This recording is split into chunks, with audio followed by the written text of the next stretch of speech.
So, kamusta po mga ka-Streetwise? Ako po si Takeru Miyamoto at welcome po sa aking munting channel. So, mga kababayan, alam niyo po, no, ang nakakatawa po kasi dito, dahil po doon sa, hindi na po kasi umuusad yung Blue Ribbon Committee hearing.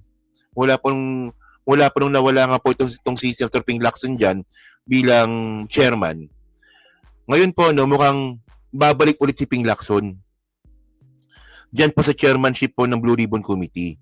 Na which is para sa akin, good news po ito. Kasi ang point natin dito, no, dyan po sa 500 na nanonood, sino ba sa tingin ninyo yung senador na posibleng humawak ng Blue Ribbon Committee? Eh, yung mga pinipili po ni Tito Sen, mga ayaw po nila. Tinatanggihan po nila. No, so, Ping Lacson lang po talaga pinaka-deserve na humawak po ng Blue Ribbon Committee. So, tingnan nyo to, no? So, may balita to. Actually nung isang araw pa to, eh. Sabi dito, Senators want Lacson back at Blue Ribbon. So, pagkatapos nga pa mag-resign, tandaan nyo mga DDS, mga bobo kasi itong mga DDS na to, eh.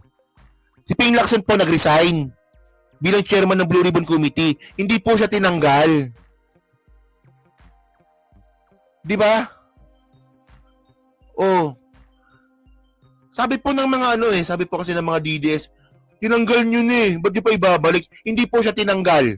Umalis po siya. Umalis. Nag-resign po siya. Mga bobo. Ang bobobo nyo talaga. Oh. So kung ano man yung rason ni Ping Lacson kung bakit po siya nag-resign dyan, siguro para sa atin, respeto na po natin. Mukhang na-pressure po talaga. Kasi nako-compromise na rin po yung Senate presidency nga po ni Tito Soto. So ganyan po talaga minsan, kailangan po talaga magdesisyon para po sa mas makakabuti. Kasi nga po, noong mga panahon nga po na yan, kung ipipilit po kasi ni Ping Lacson na hindi po siya magre-resign bilang Blue Ribbon Chairman Committee, ang mako-compromise naman po dito, yung Senate presidency naman po ni Tito Soto. Di ba? So, ngayon, tinangay natin to dito, no? Basahin natin to. So, Senate President Vicente Soto appeared more confident on Sunday that he would be able to persuade Senate President Pro Tempore Panfilo Lacson to resume his leadership of the Chamber Blue Ribbon Committee. Okay? So, sabi dito, no? Most of my colleagues in the majority want him to return. Soto said, adding that Blue Ribbon Committee members have scheduled within next few days or until the end of the October to collectively persuade Lacson. Yon. Oo. So, marami pa rin po pala sa majority ang gusto pa rin si Ping Lacson na humawak po ng Blue Ribbon Committee. So, kasi yung patawa dito no? Si JB kasi eh. Si JB yung patawa dito, masyado kasing pinoprotektan ba ni JB talaga yung yung kapatid niyang si Jinggoy? Oh. Si JB po talaga, si JB, si Pia, yan eh. O ngayon, wala kayong makitang hahawak. Sige nga, si Ping Lacson na nga lang ulit. Walang may gusto eh. Walang may gusto. Si Rapi Tulfo ayaw. Si Risa ayaw. Si Pia Cayetano mukhang alanganin. In an October 7 designation, October 7 lang pala, no? To Soto, Lacson explained how a number of their colleagues have expressed disappointment with the direction of the Blue Ribbon Committee hearings regarding the anomalous flood control projects. Alam niyo mga kababayan, no, ito. To be fair. Okay. Kung sakali man na ayaw din ni Kiko eh. Ayaw din ni Kiko. Ayaw din. Oo. Ayan ang mga inalok eh. Si Pia, si Kiko, si Rapi Tulfo, si Rizon Teberos. Ayaw eh. Wala talaga may gusto eh. Dapat yung may tapang, si Ping Lacson lang ata may tapang kasi si Ping Lacson po kasi independent, di ba? Walang pakialam sa kasama yun eh. So by the way, no, ang point natin dito, no, kung sakali man nga po na si Ping Lacson po ulit yung magiging chairman ng Blue Ribbon Committee, to be fair, mas maganda rin po siguro mag-focus din po siya sa mga congressman. para maganda yung laban. Di ba? Pwedeng, di ba, senador, tsaka congressman. Ganon. Oo, para hindi siya mapulaanan ng mga kapwa niya senador. Kasi ang pakiramdam kasi ng mga kapwa niya senador, nakapokus si Ping Lacson sa Senado lang. O nga pala, si Robin na lang pala, no? Pwede naman si Robin. Si Robin na lang pala, no? Para maganda. No? Para tanga-tanga all the way, no? Di ba? So, ganun lang po yun. Kung makukuha ulit ni Ping Lacson, yung Blue Ribbon Chairman Committee, di ba? Mag-focus din po siya sa mga congressman. Di ba?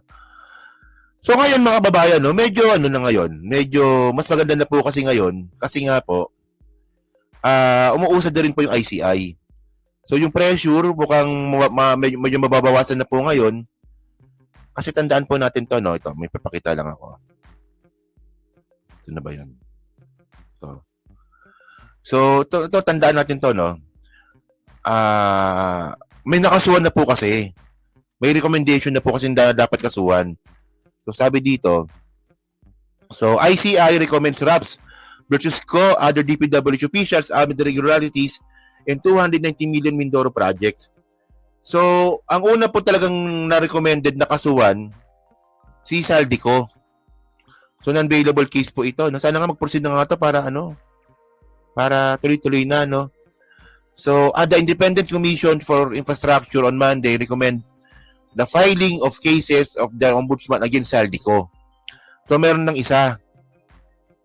Ngayon, ang abangan ngayon natin, ito, yung sinasabi dito na marami pang darating. Ito po ang kauna-unahang pag-file at pag-submit ng rekomendasyon ng ICI sa Ombudsman. Marami pang darating na magsusumikap ang ICI para mapabilis ang proseso ng hindi nasasakripisyo ang quality sa ating trabaho. Yan ito mga kababayan, no? Sana mga 2 weeks, no? Sana mga 2 weeks pa sana. Sana po matuloy po 'to sinasabi po ng ICI na magkakaroon na po ng recommendation of cases. Bukod nga po kay Saldico. 'Di ba? Kasi una sa lahat, ito Sana ba 'yon? 'Yon. So may 'di ba sinabi na nga po 'di ba, may magre-recommend na po yung ICI ng kaso sa mga kakasuhan bukod kay Saldico. So ang gusto kong sabihin dito, kung makakaroon na nga po ng recommendation ng kaso yung ICI, mas lalo pong malalas yung burden nga po ni Ping Lacson kung hahawakan niya ulit yung Blue Ribbon Committee. Kasi nga po may kakasuhan na. At least investigasyon na lang po ito in aid of legislation. So, gets nyo naman siguro ibig kong sabihin. So, ngayon, ang sabi nyo nga kanina, bakit hindi lang hawakan ng iba? Kasi tandaan natin mga kaka-streetways, no? Itong isa, no? Si Hontiveros, no?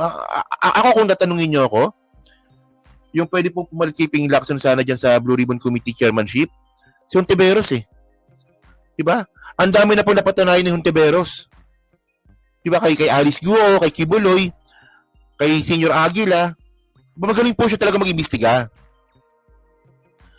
Pero nakapagtaka lang dito, no? Hontiveros decline Blue Ribbon Chairmanship, sabi nga po ni Tito Soto. Di ba? So, tax committee di absuelto mangyayari dyan pag si Robin. Ay, hindi ko nga alam ba't nag-decline Di ba? Kung bakit nag-decline, hindi ko nga talaga mag-gets kung bakit nag-decline.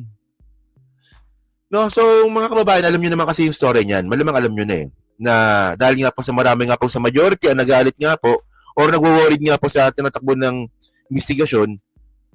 So, ayun po yung naging dahilan kung bakit nga po nag-resign si Ping Lacson. Kasi ang mangyayari dito, kapag hindi po talaga na-satisfied itong mga member po na majority, baka po mapalitan si Tito Soto bilang Senate President. So, sino papalit? Si Cayetano. Kasi si Cayetano po ngayon yung leader ng minority. So, mas masama na po yun. So, mamili tayo. Di ba? So, mamimili talaga tayo nun.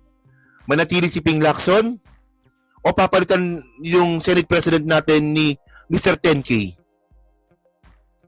So, alam po ni alam po ni Ping Lacson yung pangyayari po na yun. Kaya nga po siya nag-resign. Ang problema ngayon, tenga ngayon yung Blue Ribbon Committee. Walang may gusto. Dapat si JB na lang kasi siya naman yung number 1 na maingay about yan sa investigasyon. Dapat si JB na lang. Ayaw rin pala ni JB. So ngayon, ang bola, balik kay Ping Lacson. O, diba? Galing, no? Tumatakbo po ang Senado base po sa politika, hindi po base po sa public service. Galing. Yeah. So yun mga kababayan, no? So kayo po, no? Ano po masabi nyo nga po dito sa posible, no? Ano po masabi nyo nga po dito sa posibleng pagbabalik nga po ni Ping Lacson bilang chairman ng Blue Ribbon Committee? Pabor ba sa inyo to? Okay ba sa inyo yun? Di ba? So yun, so pag-comment na po sa baba, binabasa ko pong lahat yan. At syempre, dyan po sa Team Replay, palike, pa-subscribe. Hindi na makalabisan, pa-share na rin po ng video po na to. Yan ha. So thank you mga streetwise, kita na ulit tayo mamaya. No?